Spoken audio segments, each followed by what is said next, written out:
ಕಳಿಸಿದ್ರು ಅನನ್ಯ ಭಟ್ ಕಡೆಯಿಂದ. ಇದಕ್ಕೆ ಷಡ್ಯಂತ್ರ ಅಂತಿಲ್ಲ, ನಿಮ್ಮ ಕಲ್ಪನೆ ಘೋಷ ಅನನ್ಯ ಭಟ್ ಭ್ರಷ್ಟಾಚಾರ ಊಟದಿಂದ ನಾನೇ ಕನ್ನಡ ನೋಡಿದೆ.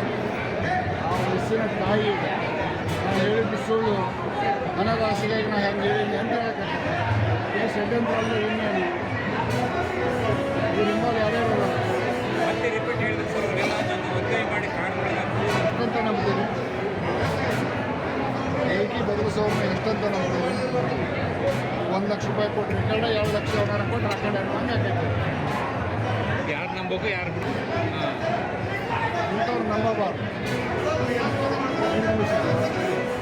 ಯಾವುದಾದ್ರೂ ಒಬ್ಬ ವ್ಯಕ್ತಿಗೆ 20 ವರ್ಷಗಳ ಹಿಂದೆ ನಾನು ಇಂಥಲ್ಲೇ ಶವ ಹೂತಿದ್ನೇನೋ ಅಂತ ನೆನಪಿನ ಶಕ್ತಿ ಇರೋಕ್ಕೆ ಸಾಧ್ಯ ಇದೆ.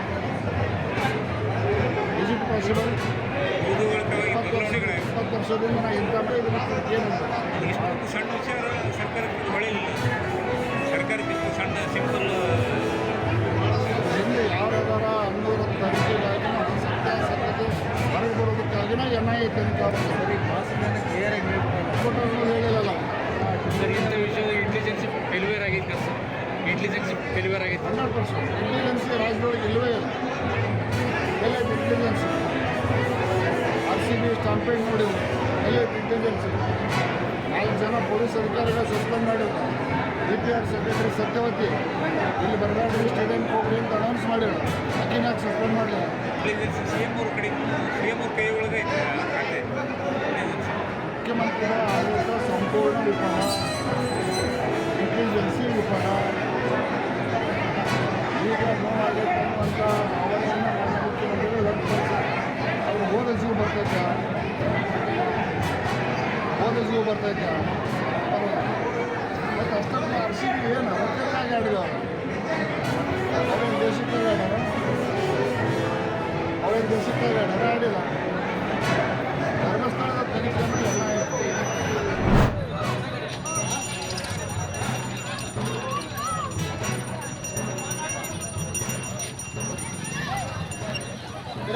ಕರೆಪ್ಪ ಕುದಿನ ಕೊದ್ದಿರ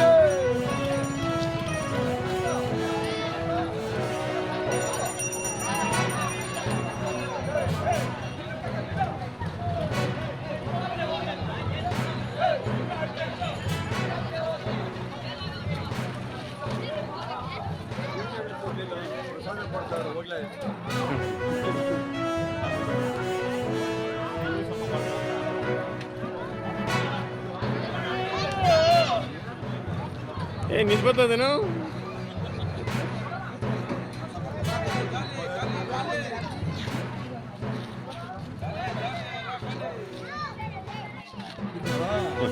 ಮೊನ್ನೊಂದು ಹೆಚ್ಚು ಕಮ್ಮಿ ಆಗಿದ್ದೆ. ನಾವು ಸದ್ ಮಾಡೋಣ ನೋಡಿ ಅಂತ